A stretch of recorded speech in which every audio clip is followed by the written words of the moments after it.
Vamos declarar juntos? Quero ouvir a sua voz bem alta, vamos lá? Esta é a minha Bíblia, eu sou o que ela diz que eu sou, eu posso o que ela diz que eu posso, e eu tenho o que ela diz que eu tenho. Hoje eu vou deixar a palavra de Deus renovar a minha mente e transformar a minha vida. Glória a Deus. Fala para quem está do seu lado, irmão, por favor, desliga o seu celular e fica ligado, Jesus quer falar contigo. Amém. Graças a Deus. Já te falei que quando o telefone toca na igreja só pode ser uma pessoa querendo falar contigo. Quem que é? É o diabo, ele quer falar. Ele quer atrapalhar você de receber a palavra. Então, se tocar o telefone, você pode atender, mas já atende assim, fala, capeta. Tá bom? Aí você decide se você vai ouvir ou não. Mas Jesus está aqui, amém, queridos? Queridos, nosso assunto é um assunto que ninguém escapa dele, todos nós precisamos e é tão importante tratar desse assunto. E eu hoje só vou realmente dar uma introdução a esse assunto. Ou seja, possivelmente você vai sair daqui com mais perguntas do que quando você entrou aqui. Mas fica tranquilo, não tem problema, porque o objetivo é que você faça essas perguntas para você mesmo. E nós não estamos pensando em termos apenas de uma mensagem, nós estamos pensando numa série. Se Deus permitir, nós vamos continuar a cada domingo, toda quarta-feira a gente vai falar um pouquinho mais do que falou no domingo anterior e nos PGs também essa é a nossa ideia. Na próxima semana nós vamos falar qual é a melhor pergunta que você pode fazer no contexto familiar. E vamos desafiar você a ser bem prático. Você vai sair daqui com o dever de casa para fazer se você quiser. E se você conseguir que todo mundo na sua família faça essa pergunta, que eu vou contar para você só semana que vem, isso pode mudar tudo na sua casa. É claro que tem que partir de você. Você não pode apenas esperar que os outros façam. Além disso, nossos PGs também vão estar tratando e discutindo desse assunto. Possivelmente, nós teremos bastante material também no site, na internet. Todas as mensagens a gente quer colocar disponível num site especial, que eu estou chamando, por enquanto, pelo nome da campanha. A gente ainda vai preparar isso. Está o Marquinho lá em cima que me ajuda. E o nome dessa campanha é E a Família, Como Vai? E essa é uma pergunta que a gente faz de vez em quando, né? E quando alguém pergunta isso para você, e a família, como vai? Em geral, você responde automaticamente, né? Tudo bem. E segue o seu caminho. Mas todos nós temos algumas questões familiares que ou não estão tão boas, ou que às vezes estão, mas precisam ser aprimoradas.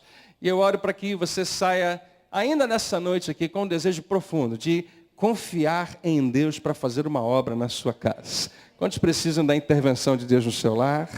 Quantos querem que o seu lar seja um lar de mais paz, de mais alegria no Senhor? Que haja mais riso na sua casa, menos gritaria. Amém? Glória a Deus. Então, se você por alguma razão perder, algum dia você vai poder ouvir depois pela internet. E a minha sugestão é que você ouça quantas vezes você puder. Talvez você pense assim, eu queria muito que o meu pai tivesse lá na igreja para ouvir aquela mensagem. Você vai poder indicar o site para ele poder ouvir a mensagem. Talvez você pense, queria muito que a minha sogra ouvisse essa mensagem 4, 5 vezes, pelo menos. Você também vai poder indicar para ela. Se você tiver amigos que moram longe, em outra cidade, em outro estado, em outro país, a internet nos ajuda muito nesse sentido, então eles vão poder ter acesso. Apesar disso, não perca as oportunidades de estar sempre presente aqui, porque é algo diferente quando você está no local onde a palavra está sendo ministrada. Há um espírito que imediatamente ministra o nosso coração. Que você aproveite cada oportunidade para estar realmente presente. Amém, igreja? Deixa eu ver um amém bem alto. Amém. Beleza. Família, este é um assunto extremamente desafiador, porque a nossa experiência é muito diversificada. Eu, quando trato de família, acabo falando muito mais de casamento, e não tem jeito, a gente sempre vai começar por aí, mas eu gosto demais desse assunto. Parece que tudo quanto é pregação aqui na igreja, sem querer, eu não sei se é sem querer ou se Deus quer, a gente acaba tocando nas questões familiares, porque a gente sabe que elas são as mais profundas da nossa vida. Você pode estar com tudo bem na vida, se a família não está legal, a vida perde um pouco a graça, perde um pouco a cor. Mas há uma diversidade muito grande. Há pessoas que estão aqui nessa noite e estão numa família que há uma mistura de, talvez, um começou de um jeito, outro começou de outro jeito, outros fazem parte de famílias mais tradicionais. Alguns estão no segundo casamento, ou no terceiro casamento. Outros ainda são solteiros, ou ficaram solteiros outra vez, ou estão cuidando de filhos, estão solteiros, mas têm filhos que você está, nesse momento, cuidando, seja homem, seja mulher, ou você está cuidando dos filhos que não são seus, são de outra pessoa. Você pode ser adotado, você pode ter adotado. Ou seja, existe uma diversidade muito grande. E é difícil conversar sobre esses aspectos e criar uma regra que vai funcionar basicamente para todo mundo do mesmo jeito. Mas, ao mesmo tempo, é muito, muito importante nós falarmos desse assunto. E a pergunta que eu começo fazendo para você, com tanta diversidade, o que nós todos temos em comum quando se trata de família? E eu botei só duas coisas aqui. Quando se trata da sua família de origem, da família na qual você nasceu, nenhum de nós teve como escolher. Nenhum de nós teve a opção. Eu quero assim. Não, nós não temos essa opção, nós simplesmente nascemos naquele contexto. Já nascemos inseridos numa realidade. Alguém já usou esse provérbio dizendo que amigos você pode escolher. Né? Família de origem não há como você fazer isso. Talvez quando você, na sua infância, na sua adolescência, talvez você tenha tido essa tentação, né? Você foi na casa do seu amigo, ou da sua amiga, e os pais do seu amigo foram tão gentis e trataram você com tanto carinho, deram tudo o que você queria, foram muito sorridentes, fizeram piada, e você pensou assim, se eu pudesse escolher, eu ia ficar com os pais do fulaninho. Porque aqueles lá de casa me dão muito trabalho. Aqueles lá não são fáceis, não. Porque, queridos, nós temos a ilusão de que todo mundo com quem nós não convivemos parece ser melhor. Mas as pessoas, né, que nós admiramos muitas vezes, admiramos porque nem conhecemos tão bem. Há pouco tempo atrás eu estava falando aqui na igreja que eu estou para ou comprar ou mandar fazer para mim uma camiseta que eu ouvi falar que existe, que eu acho que tem tudo a ver comigo e tem tudo a ver com todos nós. A camiseta diz o seguinte: se eu ainda não te decepcionei, calma, a sua hora vai chegar. Porque ninguém escapa. As pessoas que você considera mais admiráveis, as pessoas que você considera mais legais, elas, depois que você convive o tempo, sabe que ela tem defeitos, sabe que ela não vai ser sempre aquela que vai te agradar. E família é um negócio difícil, é um desafio.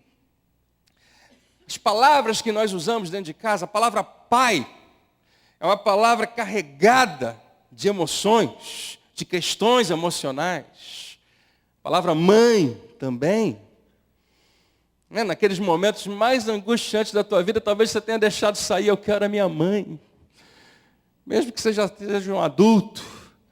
A gente tem esses momentos porque a mãe carregou a gente dentro do seu ventre, onde a gente estava bem aquecido. Quando a gente sai, ela também nos nutre, nos aconchega, nos protege. Se você deixar, ela te protege a vida inteira. Isso é um perigo, muitas vezes. Né? Tem algumas esposas fazendo assim, segura a onda, não está na hora ainda. Não é uma palavra emocionalmente neutra. Irmão também não é, irmã também não é. Quando você usa uma dessas palavras, existem emoções envolvidas. Porque ali tem uma história, ali há muita informação.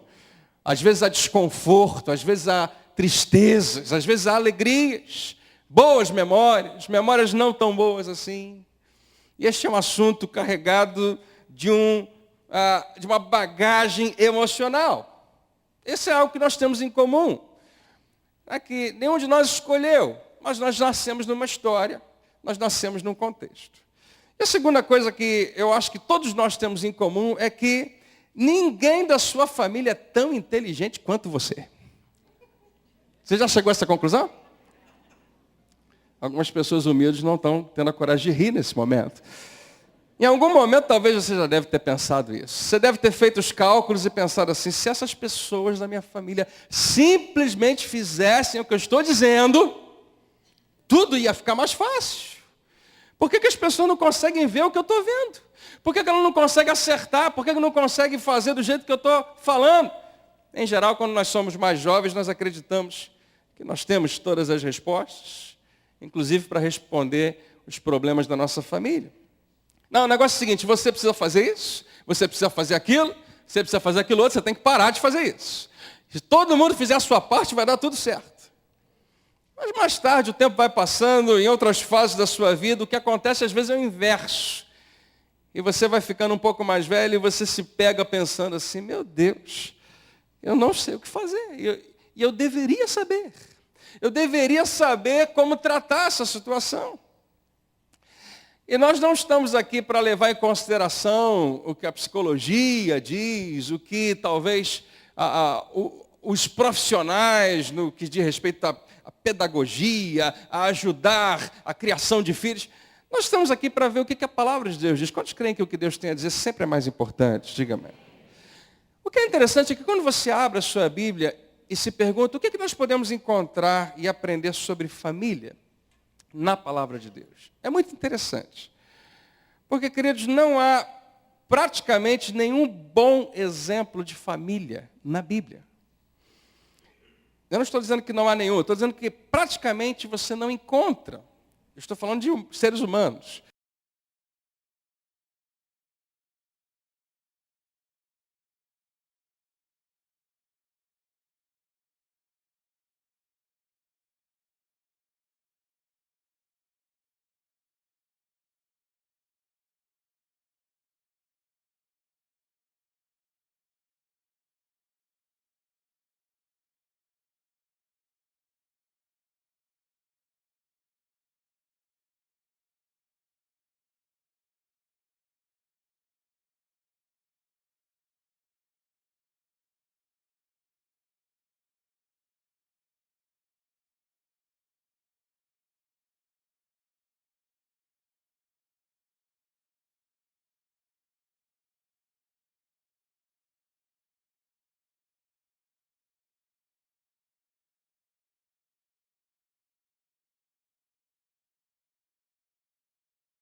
Mulher, ao invés de escolher Deus. E, queridos, eu penso que desde então o homem tem feito isso, tem escolhido a mulher, ao invés de escolher Deus. Então, desde o início as coisas não começaram muito bem.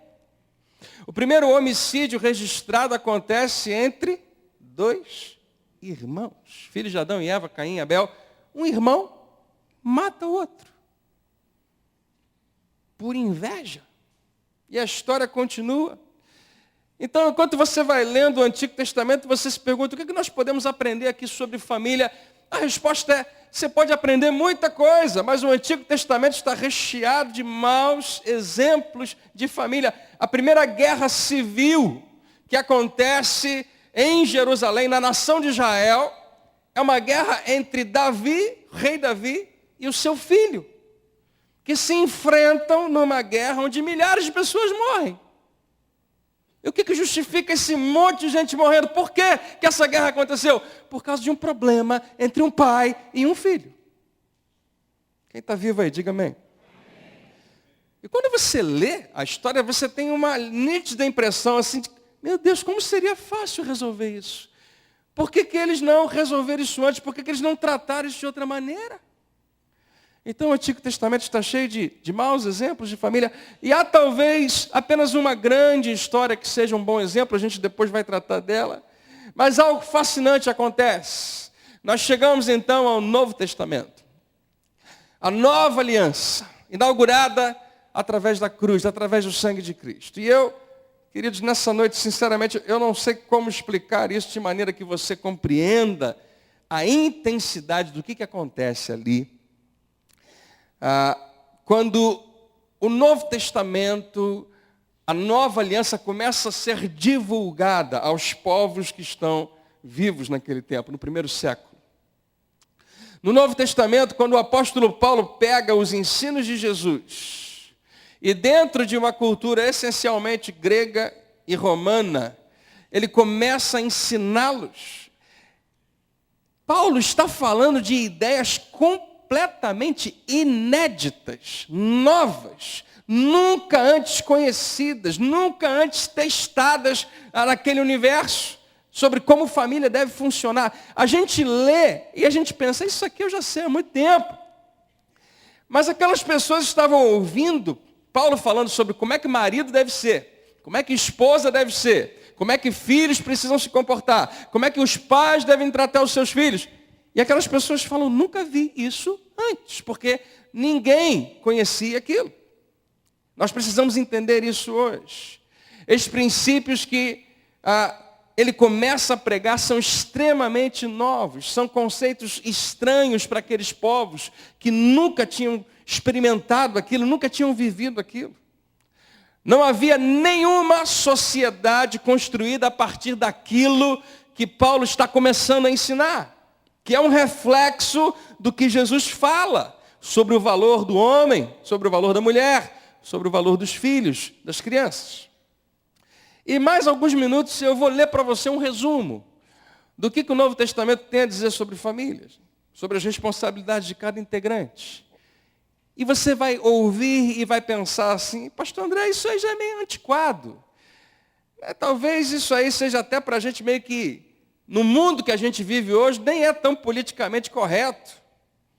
Sim, para nós pode parecer antiquado, talvez seja algo que você pensa que tem mais a ver com seus avós, aquilo que a Bíblia fala sobre esse assunto. E é aqui que para mim é um desafio muito grande, eu não consigo propriamente comunicar toda a grandeza desse significado. Mas preste atenção, quando estas palavras foram ouvidas por aquelas nações, por aqueles povos, no primeiro século, eu não estou falando de Jerusalém, eu estou falando daquelas regiões todas que rodeavam e rodeiam o Mediterrâneo, onde Paulo começa a pregar e ensinar, num pensamento grego, num comportamento romano. Para esses homens, nessa cultura, estas palavras eram novíssimas. Eles nunca tinham visto uma cultura funcionar dessa maneira. Por que eu estou frisando isso para você? Porque eu creio que o Espírito Santo também pode tornar isso muito novo para nós hoje.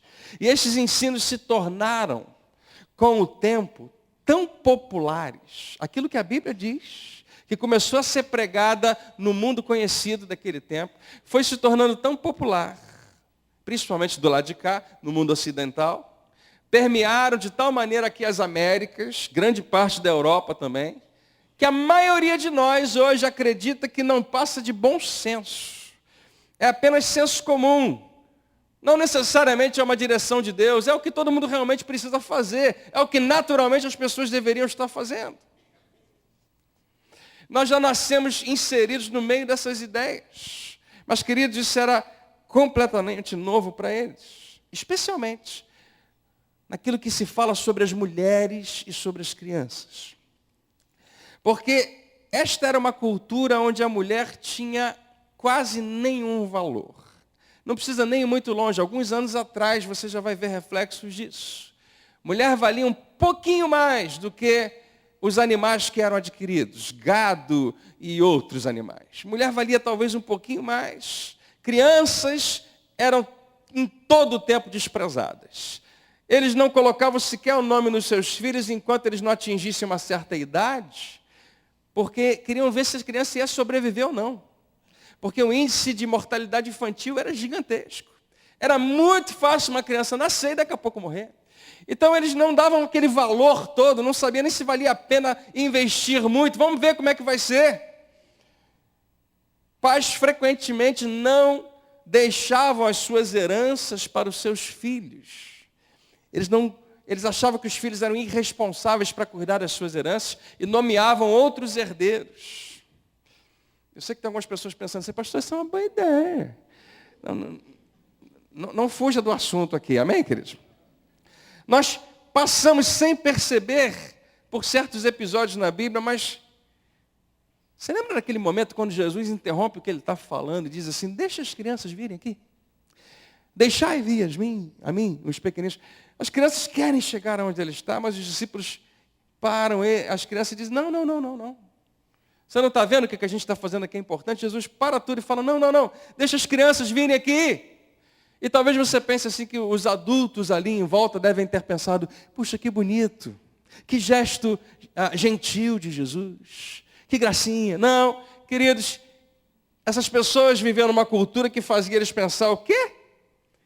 Como é que é? Você realmente vai permitir que crianças invadam o espaço de um adulto? Sim, Jesus vai responder. O reino dos céus é assim como essas crianças. Nós temos muito para aprender com elas. E Paulo está ensinando isso em larga escala, está todo mundo ouvindo. E ele exalta e ele eleva grandemente o valor das mulheres e das crianças. E as pessoas nunca tinham ouvido falar de nenhuma cultura onde mulheres e crianças tivessem o mesmo valor do que os homens. E há algo que você precisa entender. Se você está com dificuldade de acreditar no que eu estou falando, ouça o que eu vou te dizer agora. Desde então, desde que essas cartas foram publicadas, preste atenção nisso, em toda e qualquer cultura nesse mundo, que tenha absorvido essa visão bíblica, cristã, a respeito de família, mulheres e crianças têm sido tratadas com mais justiça. E em toda cultura que se afastou, ou nunca aceitou a vida cristã, ou a visão cristã, ou os padrões e os ideais do cristianismo, mulheres e crianças sofreram e ainda têm sofrido. Existem religiões que se afastaram completamente desse princípio e mantiveram uma postura cultural onde mulheres e crianças não têm muito valor. E o que acontece hoje no mundo, queridos, é que, por exemplo, existem religiões onde há mulheres, algumas muito corajosas, que estão lutando desesperadamente para conquistar direitos que as mulheres do Brasil já possuem há muito tempo. E o Novo Testamento, ele abre as portas para mulheres e crianças. E essas mulheres que estão lutando para conseguir direitos, elas estão tendo que lutar contra a tendência da sua própria religião. Está todo mundo acordado aí? Amém?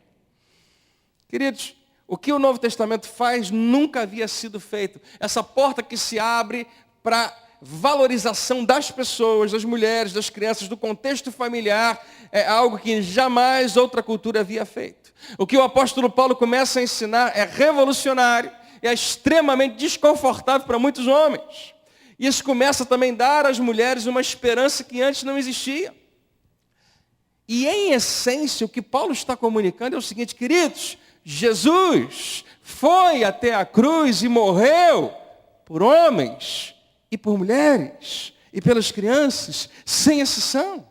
E naquele momento, sim, mulheres, crianças também se tornam herdeiros do reino de Deus. E como eu disse para você, o resumo é o seguinte, o que Paulo fala para a igreja, e depois que eu falar isso,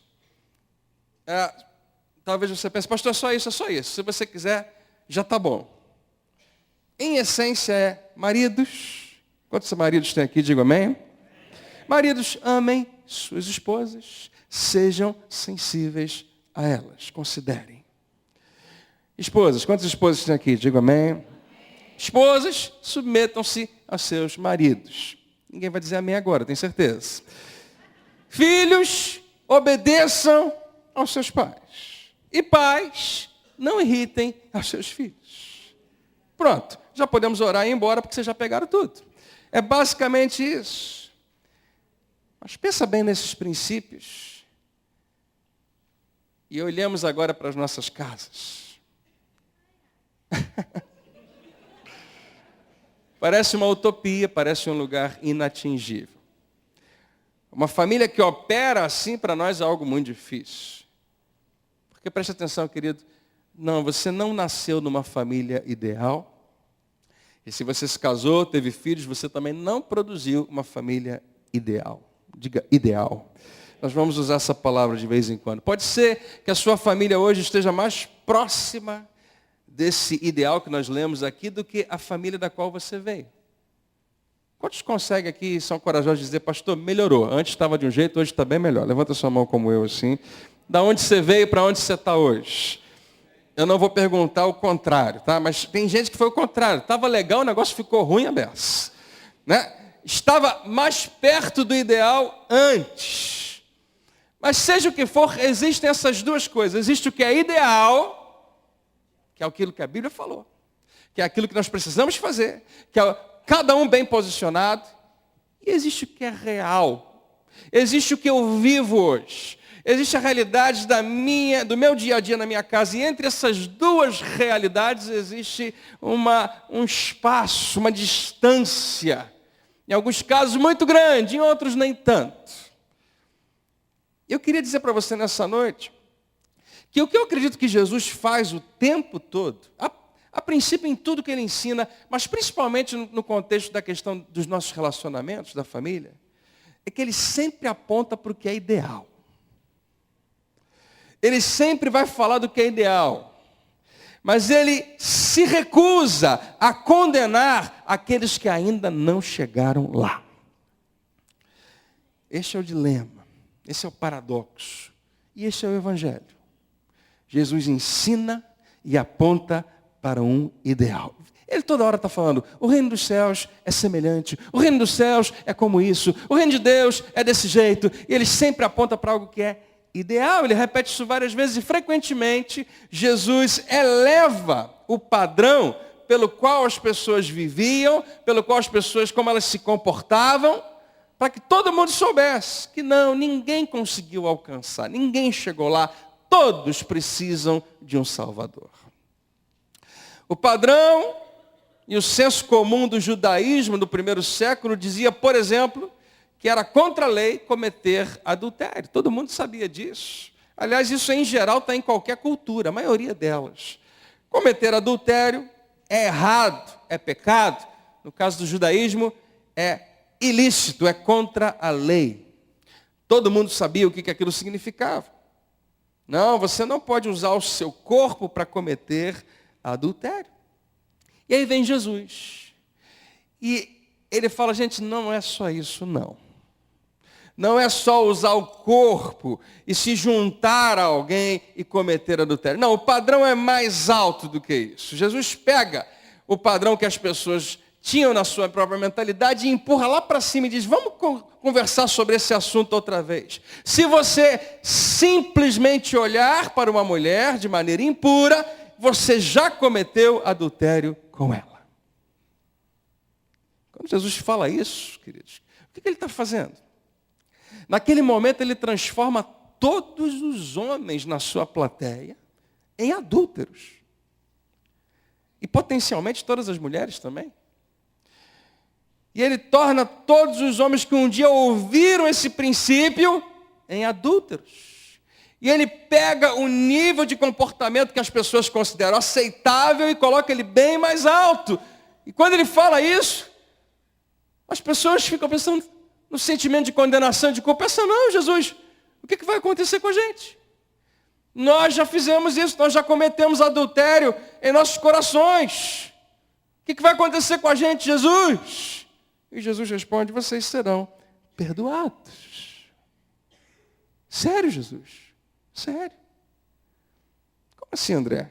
Qual dos dois?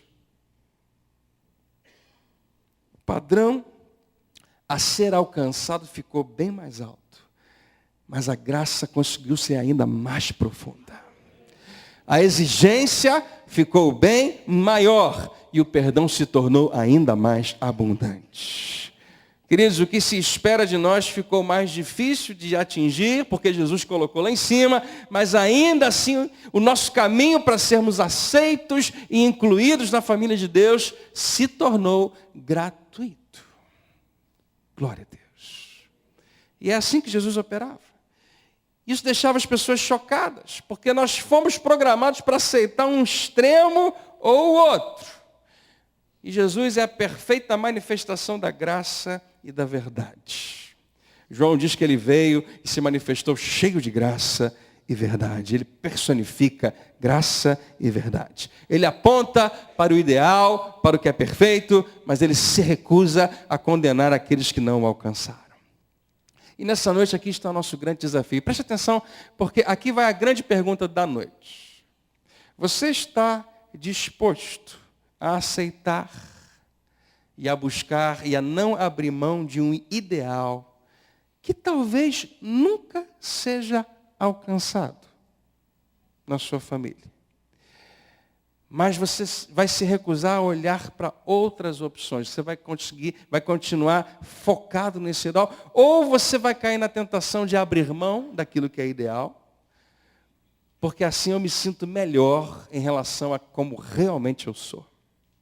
Porque isso me deixa com um sentimento um pouquinho mais confortável. Você está disposto a abraçar esse ideal? Porque o que nós vamos ler na palavra nas próximas semanas vai te desafiar seriamente, se você permitir que Deus fale. Mas não é para nos condenar, porque Jesus não te condena, ele então não está nesse negócio. Quando estava aqui alguns minutos atrás na ceia, diga amém? Nós estávamos lembrando de João 3,16, que diz que Deus amou ao mundo de tal maneira que deu o seu único Filho para que todo aquele que nele crê não pereça, mas tenha vida eterna. E o próximo versículo diz, porque Deus não enviou o seu Filho ao mundo para que julgasse, mas para que o mundo fosse salvo por ele. E cada domingo aqui Jesus está interessado em que você seja salvo de qualquer circunstância que você esteja vivendo. E se você entende, diga glória a Deus. Talvez para alguns de nós, o sentimento é que é tarde demais. Nunca vou conseguir alcançar esse ideal. Então vamos fazer o que é mais fácil. Eu vou abandonar esse ideal, eu vou abandonar essas ideias de Jesus, eu vou chamar aquilo que eu realmente experimento de normal. Porque fica mais fácil. Um dos exemplos mais profundos que ilustram essa questão, no próprio ministério de Jesus, é exatamente uma passagem que trata sobre relacionamento familiar. E é uma passagem que nós evitamos o máximo ao ler e discutir, porque ela é extremamente polêmica. Porque ali há uma tensão muito emocional para muitos de nós. Mas preste atenção, para Jesus, aparentemente, tratar desse assunto é a coisa mais fácil do mundo. Jesus está super tranquilo para falar disso. E eu penso que nós que somos seus seguidores precisamos aprender a viver bem no meio dessa questão e aprendemos a como tratá-la propriamente. Alguns fariseus vieram para testar Jesus. Não foi para aprender nada com ele. Não chegaram lá até onde Jesus estava para ouvir apenas novos ensinamentos, como o povo em geral fazia. A Bíblia diz que eles chegaram lá para testá-lo. E perguntaram para Jesus, é lícito, é legal, está na lei, para um homem divorciar-se da sua mulher por qualquer motivo? É lícito significa, a lei de Moisés me dá respaldo para isso, ou seja, tudo bem se eu, homem, quiser me separar da minha mulher por qualquer razão? Essa pergunta acontece, Jesus está ouvindo. E ouça, querido, você precisa entender, naquele tempo, naquela cultura, eles haviam construído uma visão, uma versão para se divorciarem sem culpa nenhuma, que você não faz a menor ideia. Eles não precisavam sequer de qualquer documento. Era assim que funcionava. Se eu quero me divorciar hoje da minha esposa, na comunidade judaica do primeiro século, eu não quero mais permanecer casado com ela, tudo que eu preciso fazer é olhar para ela e dizer 3 vezes, eu te repudio. Ou eu me divorcio de você. Eu me separo. Eu te repudio, eu te repudio, eu te repudio. Como homem, eu tinha esse direito. Só isso. Não precisava de advogado, não precisava de acordo, não precisava pagar nenhuma taxa no Banerje, não precisava de testemunhas, não precisava de depoimentos. E agora a esposa precisa simplesmente fazer as suas malas e ir embora. Mas, pastor André, e se fosse a mulher? Se ela quisesse se separar do seu marido? Sinto muito. Não vai rolar. Você está lascada, está presa nesse relacionamento, condenada. Para sempre. A mulher não tinha nenhum direito. Ela estava completamente aprisionada naquela situação. Então, esta lei do divórcio, naquela cultura, naquele tempo, era assim. Um homem poderia se divorciar da sua esposa por basicamente todo e qualquer motivo. Não tinha que ter justificativa plausível. Não precisava sequer dizer para qualquer pessoa, foi por isso que eu... Não, incompatibilidade de gêneros. Nós pensamos diferente. Não, eu parei, eu não quero mais, eu cansei. Mas agora eles estão ouvindo Jesus pregar algo completamente diferente. Algo aparentemente que entra em conflito com o que Moisés havia falado. E isso que os fariseus buscavam o tempo todo, arrumar algum jeito de fazer Jesus contradizer algum ensino de Moisés, para poder acusar ele diante do povo, porque se ele é quem ele diz ser, se ele é de Deus, então ele tem que respeitar a lei de Moisés. Certamente, tudo que Jesus ensinar precisa estar de acordo com a lei de Moisés, senão ele não é de Deus. E veja como é que Jesus responde. Jesus responde assim: vocês não leram? Ele fala isso para as pessoas que mais liam, os mais estudiosos. Um insulto a esses homens. Vocês não leram? E o que eu vou falar agora é a expressão mais importante dessa narrativa, que Jesus diz assim, que no princípio, me perdoa, depois me ajuda a encontrar isso aí, porque eu fui fazendo tudo isso aqui e esqueci de botar referência, se não me engano está em Mateus. Depois a gente pode ler. Mas Jesus fala assim, que no princípio, diga princípio. Mais uma vez, bem alto, princípio. Jesus fala, no princípio. Lá no início. Eles estão falando do aqui, do agora. Ok, Jesus. O negócio é o seguinte, a realidade hoje é essa. As pessoas nem sempre se dão bem. Às vezes as coisas não dão certo. As pessoas ficam mais velhas, as pessoas se desinteressam umas das outras, se cansam, conhecem outras pessoas. Um homem pode se divorciar da sua esposa por qualquer motivo, Jesus? O que você fala? Eles estão falando do aqui e do agora, e Jesus diz, vamos fazer o seguinte, deixa eu levar vocês lá no início de tudo. Deixa eu levar vocês ao princípio, quando as coisas eram perfeitas. Quando a vida era ideal. Deixe-me levá-los ao princípio, onde as coisas eram exatamente como Deus queria que elas fossem. Ou seja, antes do pecado entrar. E agora uma tensão é criada, porque... se você me levar até o início, Jesus, quando as coisas eram ideais, eu vou acabar comparando com a minha vida hoje, com a minha realidade hoje, e eu já não vou saber o que fazer com isso. Mas, queridos, mais uma vez, Jesus está tranquilo em relação a esse contraste. E, mais uma vez, eu queria que você saísse daqui sabendo que nós podemos ficar também. No princípio, Deus ordenou macho e fêmea, está escrito. E que o homem deve deixar o seu pai e a sua mãe, e se unir à sua esposa, e que os dois devem se tornar uma só carne. Então agora o que era dois, passa a ser um, e aquilo que Deus uniu. Tem gente que entendeu esse versículo errado e ainda fala ele errado. Entenda, não está escrito assim, o que Deus uniu o homem não separa. Não é isso. Isso não tem em nenhum lugar na Bíblia. Existem talvez algumas expressões parecidas. Talvez você encontre algo como porta que o nosso Deus abriu, nenhum homem pode fechar. Talvez. Alguma coisa. Mas não está dizendo que o homem não consegue, o homem não pode. Não. É uma ordem. Se Deus uniu, ninguém, inclusive Moisés, deve separar.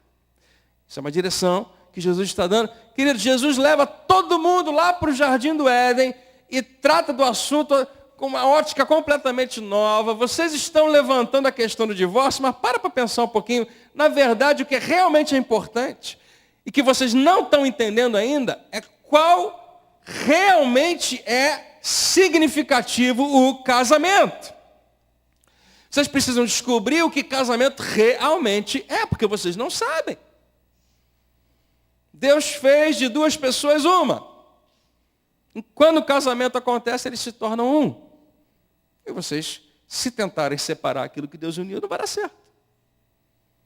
E agora começa a ficar mais interessante, porque eles vieram até Jesus na intenção de testá-lo, mas agora eles estão surpresos, confusos, e eles devem pensar assim, esquece o teste, agora a gente precisa de informação. Jesus, como é que é? Porque isso não faz sentido para eles. E é como se Jesus falasse, olha, vocês estão tão apegados à realidade de vocês que vocês perderam o foco do ideal. Mas eu não tenho nenhum problema de tratar os dois com vocês. Preste atenção, queridos. Jesus poderia estar aqui hoje falando, sim, eu sei que as pessoas nem sempre se dão bem.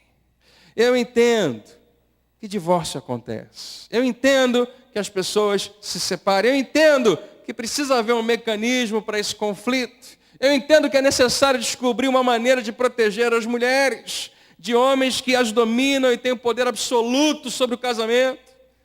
Eu sei de tudo isso, eu entendo muito bem, mas eu não perco de vista que no princípio não era esse o plano. No princípio Deus estabeleceu que dois se tornassem um. E você não pode dissolver aquilo que Deus uniu. Está todo mundo ouvindo Jesus ali e talvez pensando, sério, Jesus? Então por que Moisés permitiu que homens fizessem uma carta que tornava lícita a separação? A carta de divórcio, não vou falar, vou escrever e vou dar para minha mulher. E aí com isso, Moisés permitiu.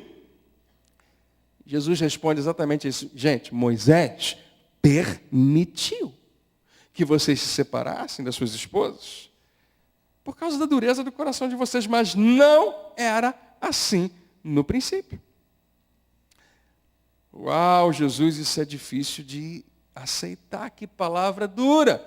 Que padrão difícil de alcançar. O que a gente faz com isso, Jesus? A primeira coisa que você faz é aceitar o padrão de Deus.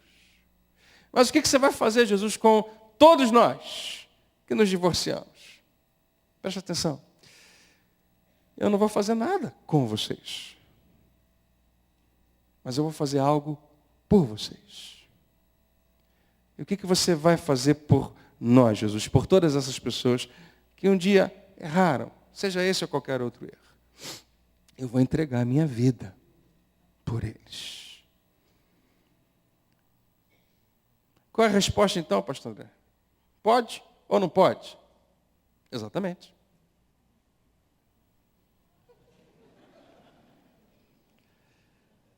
Queridos, essa resposta, a resposta entre o ideal e o real, e essa tensão que existe entre esses dois lados dessa mesma equação, é algo que você não deve ousar tentar resolver. Eu creio que Jesus está nos instruindo e nos convidando hoje aqui a segui-lo nessa complexidade que é a vida familiar. E aceitar esta tensão entre o que é real e o que é ideal. O real é aquilo que você tem visto ao seu redor. E o que é ideal, que aparentemente poucas pessoas conseguem alcançar, poucas pessoas conseguem viver, aparentemente. Deixa eu te dizer, ninguém consegue chegar no ideal. Mas nós não podemos perder isso de vista. A questão continua sendo a mesma. Será que nós vamos abraçar essa noção do que é ideal, mesmo sabendo que muitos de nós estamos tão distantes dele? Ou nós vamos redefinir os termos dos nossos relacionamentos, a fim de nos sentirmos bem com o que nós temos e somos hoje? Será que você está disposto a aceitar o padrão de Deus? Mesmo que demore, ou mesmo que seja difícil, ou mesmo que você não consiga chegar a esse lugar de perfeição, mas não perder de vista que essa continua sendo a vontade dele para a sua família? Ou você vai mudar as regras para se sentir melhor na posição que você está? Se você está aqui hoje e você não é um cristão, você não segue a Jesus, tudo que eu falei até agora, realmente, você pode fazer o que você quiser com isso, e você tem a opção. Mas se você está aqui e você é um seguidor de Jesus, ouça, nós não temos a permissão, nós não temos o respaldo, nós não podemos nos dar ao luxo de escolhermos errado. Você pode achar que é um conceito arcaico, que essas coisas que Paulo escreve à igreja tem tudo a ver com a versão de família que a sua avó ia concordar bastante. Que você pensa, vovó, eu sei que você pensa assim. Mas, mais uma vez, quando essas ideias foram publicadas, elas foram revolucionárias. Queridos, o valor das mulheres e das crianças foi absurdamente elevado, mais do que em todo e qualquer outro tempo, em qualquer outra cultura moderna. E nós só temos o que temos hoje por causa disso. O problema é que se você decidir seguir Jesus nessa posição, de tempos em tempos, você vai ficar um pouquinho angustiado, um pouquinho frustrado com a sua situação atual, com a situação que você está vivendo naquele momento. Claro, isso vai acontecer. E eu estou falando isso para homens e mulheres que estão vivendo no meio de uma situação de destruição muito grande na sua família, e para homens e mulheres que estão vivendo no melhor tempo da sua vida familiar. Ainda assim, há momentos em que tudo pode melhorar e há momentos de desafios. Você não vai conseguir evitá-los. E eu penso que alguns ou muitos que estão ouvindo essa palavra, enquanto eu estava lendo aqueles versículos sobre divórcio, naquele momento eles se desligaram um pouquinho da palavra, estacionaram naqueles versículos e ficaram se sentindo condenados pelas palavras de Jesus. Daquele que, com certeza, é o único que nunca vai te condenar. E se nós procurarmos em outras passagens, isso repete, isso acontece muitas vezes. Então, a questão continua sendo, vamos aceitar o padrão de Deus, que alguns de nós já perdemos de vista, outros ainda vão perder. Será que nós devemos fazer isso? Aceitar o padrão de Deus? Porque para fazer isso você vai ter que encarar a angústia, a dor, o sofrimento que faz parte desse processo, sabendo que a graça de Deus em sua vida é tão larga, tão alta, tão profunda, que você jamais vai conseguir esgotar as riquezas da sua graça para com você. Ou seja, eu não quero saber, e ninguém precisa saber tudo o que já aconteceu na sua vida, e todos os problemas, e toda a destruição, e quantos divórcios aconteceram, e quantas crises já aconteceram, e quantas sujeiras dentro de casa já aconteceram. Nada disso importa realmente, porque Deus sempre tem algo novo para os seus filhos. E a graça dele é abundante, é larga, é alta, é profunda, é rica e é mais que suficiente para levantar você. Ou você vai decidir mudar as regras e decidir que esses versículos aqui, na verdade, não estão valendo mais, a fim de criar um sistema e uma cultura familiar que seja mais confortável. Se você fizer isso, eu queria te dizer que você vai estar perdendo algo muito importante. Para terminar, queridos, existe um outro lado dessa questão. Agora, esqueça só um pouquinho da parte religiosa, cristã desse contexto. Eu acho que eu vou falar uma coisa aqui que eu sei a teu respeito. Não fica tranquilo, não precisa suar frio, não vou falar nada para ninguém. E aqui para mim está a razão, porque Jesus, o que ele está sugerindo é algo tão doloroso, e ainda assim é o melhor caminho. Eu jamais conheci um homem divorciado, uma mulher divorciada, que desejasse divórcio para os seus filhos. Pelo contrário, muitos que experimentaram a dor, a angústia, a desolação, a destruição, a solidão provocada pelo divórcio, são aqueles que mais ardentemente desejam um casamento bem-sucedido para os seus filhos. Mais do que qualquer outra pessoa. Independente daquilo que você acredita, todo homem, toda mulher que experimentou divórcio deseja ardentemente o melhor para os seus filhos. Por que você está falando isso, André? Porque eu queria reacender em você que há algo dentro de você que se recusa a perder de vista o ideal. Mesmo que seja para os seus filhos, mesmo que seja para os seus netos. É ou não é verdade isso? Eu nunca conversei com uma mãe solteira que está nesse processo de cuidar e educar os seus filhos, ou de um pai solteiro que tem a guarda dos seus filhos, que desejem para o seu filho ou para a sua filha a mesma situação que eles se encontram hoje. Pelo contrário. Essas são aquelas mães que oram todos os dias para que seus filhos encontrem um homem de honra, que se una a ela até que a morte os separe. Mesmo que essa não tenha sido a sua experiência como mãe. Os pais solteiros que eu conheço oram pelos seus filhos ou pelas suas filhas que vivam algo muito melhor do que o que eles experimentaram. E a dor por aquele fracasso é o combustível que gera um fervor naquela oração que eles fazem pelos seus filhos. Porque todos nós queremos algo melhor para os nossos filhos. Então não perca de vista aquilo que é ideal. Mesmo que hoje você precise equilibrar os dois lados dessa equação, entre o que é ideal e o que é real. Hoje, Jesus, na sua infinita e maravilhosa graça, convida a mim e a você, crentes do século 21, a absorver outra vez princípios que ele pregou no século I, lá atrás. Princípios que revolucionaram esse mundo, que estabeleceram alicerces para um relacionamento de bondade e justiça na maneira como mulheres e crianças são tratados na nossa sociedade.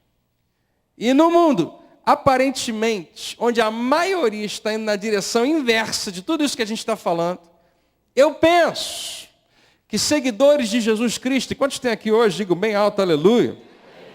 Seguidores de Jesus aqui nessa cidade, aqui nesse país e no mundo ocidental, vão se levantar e vão dizer, não, nós não vamos abrir mão do nível de dignidade que o cristianismo deu a homens, a mulheres e a crianças. E sim, nós falhamos. E não, nós nem sempre acertamos. Sim, eu provoco os meus filhos. Não, eu não me submeto ao meu marido, porque nem sempre ele merece isso, nem sempre ele é digno disso. Não, eu não amo a minha esposa como Cristo amou a igreja. Muitas vezes eu trato ela mal, seja qual for a situação, mas eu não vou mudar as regras para me sentir melhor como marido, como esposa. Mas eu vou seguir a Jesus nessa posição. Que mesmo ainda não tendo alcançado, eu vou continuar apontando para o ideal que ele me ensinou. Queridos, essa é a noite para você voltar a essa posição. Talvez você tenha saído dela há muito tempo atrás. Esse é o fundamento do que nós vamos tratar nas próximas semanas. E muito do que nós vamos falar é extremamente prático. Você vai poder sair daqui da igreja e vai ser capaz de chegar em casa e já começar a implementar imediatamente. Algumas coisas que nós vamos tratar vai fazer você falar assim, André, por que você não falou isso antes? Como eu queria ter ouvido isso há anos atrás. Mas para todos nós, há graça de Deus. Sem exceção, para todos nós, há perdão. Para todos aqueles que são herdeiros de Deus e co-herdeiros com Cristo. Se você recebe essa palavra, diga aleluia. Diga glória a Deus. Convide quem está do seu lado a ficar de pé junto com você. Diga para essa pessoa, vamos crer que Deus está na direção da nossa vida. Quantos podem dizer glória a Deus bem alto? Aleluia. Não há uma palavra de Deus sequer que exista para provocar em você um sentimento de condenação. Mas nós nos sentimos condenados. Jesus falou algo e fez você se sentir condenado. Mas o que ele está fazendo na verdade é apontando para o ideal. Mas ele se recusa a condenar você.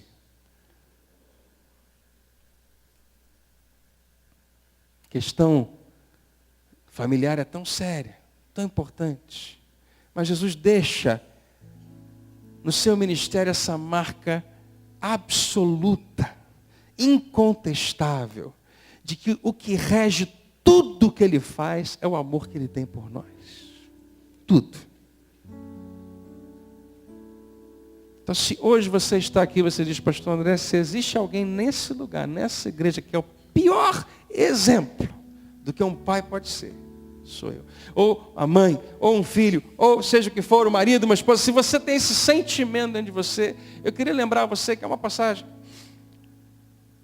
em João no capítulo 8, onde uma mulher é flagrada em adultério.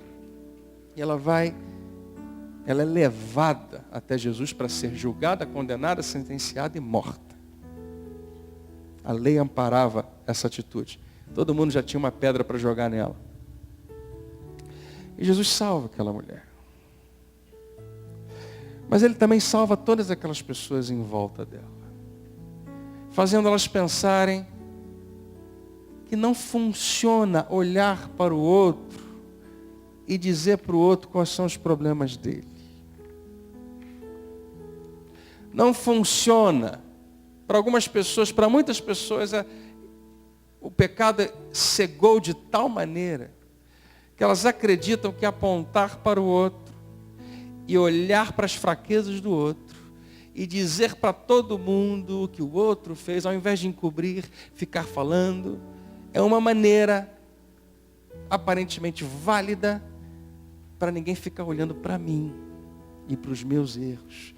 Deixa eu te dizer, ninguém tem que olhar para os seus erros, e muito menos você tem que olhar para o erro de qualquer um. Jesus falou, se você não tiver pecado, então você pode tirar a pedra. Jesus coloca todo mundo na mesma posição, você deve julgar a você mesmo. E aquela mulher poderia ter feito isso. Julgar a si mesmo. Aquela mulher poderia, com justiça, dizer, gente, pode jogar a pedra. Eu adulterei, eu estou destruindo a minha família, eu estou destruindo a família de outras pessoas, eu estou fazendo uma bagunça imensa. Eu sou digna mesmo dessa morte. Pode jogar. Eu mereço morrer agora aqui. O amor que ela tinha pela própria vida dela não a permitiu fazer isso. O sentimento de autoproteção não a permitiu. Mas ela não estaria fazendo aparentemente algo errado, algo injusto, algo certo. Ela com certeza acreditava que merecia morrer, mesmo que não quisesse. Mas Jesus, ele traz todo mundo para a mesma posição. Todos vocês precisam ser apedrejados. Todos, sem exceção. Eles vão tudo embora. Jesus olha para uma mulher que não tem nome. Ela é a mulher adúltera. E fala para ele, onde é que estão os teus acusadores? Essa é uma pergunta tão maravilhosa. Essa é uma pergunta que ele faz a você hoje. Essa é uma pergunta que você precisa saber responder. Onde estão os teus acusadores? Talvez alguma coisa dentro de você pense, pastor André, eu sei muito bem onde eles estão. Eu sei exatamente quem são. Não. Ouça de novo Jesus perguntar isso para você, porque quem sabe a resposta é ele. Onde? Essa é a mesma pergunta que aparece em Romanos capítulo 8, que diz, quem intentará acusação contra os eleitos de Deus? Se é Deus que os justifica. Essa é uma pergunta que Jesus já sabe a resposta. Onde estão os teus acusadores? A resposta, não existem mais. Ninguém te condenou? Não, Senhor. E Jesus olha para ela e fala, nem eu te condeno. Como é que é? Nem eu te condeno. Mas Jesus, você é puro, perfeito, sem pecado. Você é justo. Você não tolera pecado na sua vida. Você não aceita pecado de maneira nenhuma. É verdade. Mas eu sou loucamente apaixonado por pecadores. De tal maneira que eu pago o preço que for, para que você se torne como eu, um filho do Deus Altíssimo. Vai, e não peques mais. Jesus dá a essa mulher uma capacidade que ela não tinha. Você só recebe a capacidade de vencer o pecado quando você acredita que você não é condenado. E você precisa sair daqui com essa verdade no seu coração. Existe um ideal. Não perca o foco. Não fique olhando para a sua casa, para a sua família, para os seus relacionamentos de tal maneira que você diga, eu cansei, eu não vejo solução, não tem mais jeito. Querido, eu não estou dizendo para você que amanhã tudo vai ficar fantástico.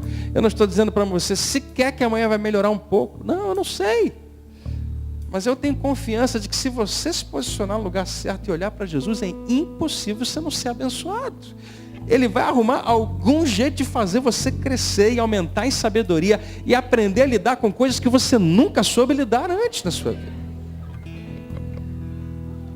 O problema é que nós não podemos começar a falar sobre família enquanto nós estivermos olhando somente para o que é real e tirarmos o foco do que é o ideal. Não. Deus estabeleceu um padrão, Deus estabeleceu uma direção, e nós precisamos apontar para lá. E se você crê assim, diga amém. Você pode dar a mão a quem está do seu lado. Eu queria que você orasse muito por essa pessoa que está do seu lado. Mesmo que seja uma oração pequena.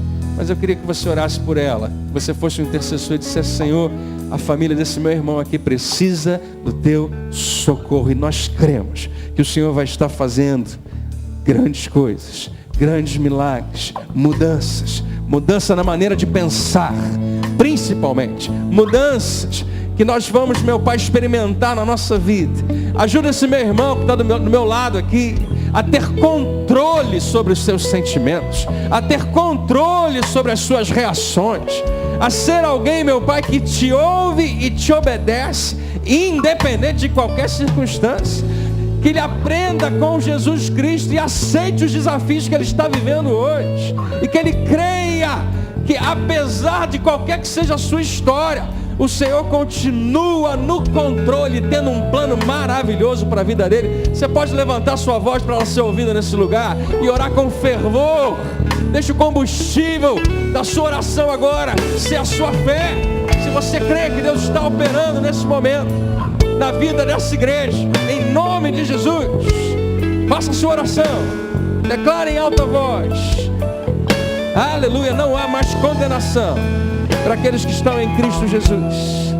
A lei do Espírito da vida nos livrou, nos libertou da lei do pecado e da morte. Obrigado, aleluia. Tu és santo, nós te adoramos. Grande é o Senhor, digno é o Senhor, toda glória a ti, Jesus, nós te adoramos. Oh, oh, oh. Somos sua herança, Ele é o nosso galardão. Seu olhar de graça nos atrai a redenção. Se a graça é um oceano, estamos afogando. Começa a afundar nesse oceano da graça de Deus envolvendo a sua vida. O céu se une à terra com um beijo apaixonado. Meu coração dispara. Aleluia.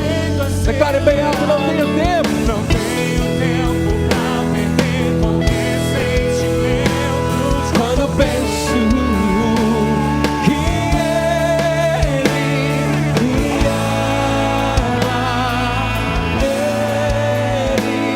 me ama, Ele me ama, Ele me ama, Ele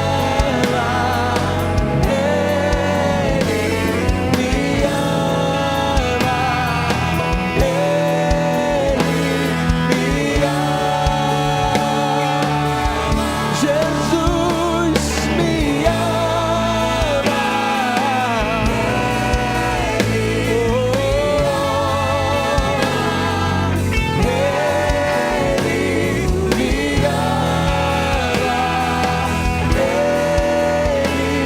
Ele me ama. Pai, nós te agradecemos e te louvamos pelo teu Espírito nesse lugar, pela tua presença, pelo poder da palavra que penetra em nosso coração, é capaz de fazer distinção entre alma e espírito e nos dá sabedoria. Senhor, que essa tenha sido uma noite de revelação para os teus filhos, para que não saiamos daqui apenas lembrando das questões da nossa família. Não, nós queremos lembrar de que Jesus está conosco e Ele nos ajuda e Ele aponta para o ideal. Eu quero profetizar, Senhor, sobre essa igreja, homens de honra, homens, maridos, pais, que resolveram se posicionar no meio de um mundo onde os homens não têm feito isso, mas homens que amam suas esposas, que protegem os seus lares, que honram a sua família, que têm o Senhor como maior autoridade da sua vida, que são homens que não têm vergonha de dizer que são apaixonados por Jesus Cristo, homens segundo a tua vontade. Eu quero declarar sobre essa igreja as mulheres, Senhor, que o Senhor tem levantado com o coração de mansidão, com o coração, meu Pai, que se posiciona segundo a tua vontade, a tua direção. Mulheres, meu Pai, que não abrem mão de deixar fluir na sua vida cada virtude que o Senhor plantou dentro delas. mulheres cheias de qualidade e potencial, a quem o Senhor está fazendo crescer e brilhar cada vez mais, que são glória na sua casa, que são coroa no seu marido, que são bênção para os seus filhos, que são exemplo para outras mulheres. Oh Deus amado, dá esse coração que a tua palavra nos revela com tanta liberdade. Dá aos pais e aos filhos, Senhor, a sabedoria, a distinção, a maneira apropriada de fazer, meu Pai, de discernir nesse mundo como vale a pena ouvir e obedecer a tua sabedoria. Eu quero profetizar, meu Pai, famílias abençoadas, dirigidas pelo teu Espírito, obedientes à tua palavra, que vão fazer diferença nessa geração, que vão marcar a nossa vizinhança. Senhor, nós já te agradecemos pelos frutos que serão colhidos, te damos toda a glória e toda a honra, em nome de Jesus, e que toda a igreja diga amém. Você pode dar um brado de alegria ao nosso Deus, exaltá-lo nesse lugar. Aleluia. Enquanto você aplaude o Senhor, declare sobre a sua vida: minha casa, minha família vai ser revolucionada pelo poder de Deus, pelo poder da sua palavra, pela direção do seu Espírito, em nome de Jesus. Aleluia. Obrigado, Senhor. Seja exaltado. Grande é o Senhor, grande é o Senhor. Oh, glória a Deus. Todos nós precisamos da sabedoria de Deus, para tudo na vida, principalmente para sermos quem Ele nos chamou a ser dentro de casa. Essa é a sua maior missão. Recebe essa unção de Deus hoje na tua vida. Algo novo está começando em nome de Jesus. Antes de ir embora, abrace quantas pessoas você puder. Diga: olha, essa vai ser uma semana de vitória na sua vida. Uma boa noite, que Deus te abençoe e até a próxima.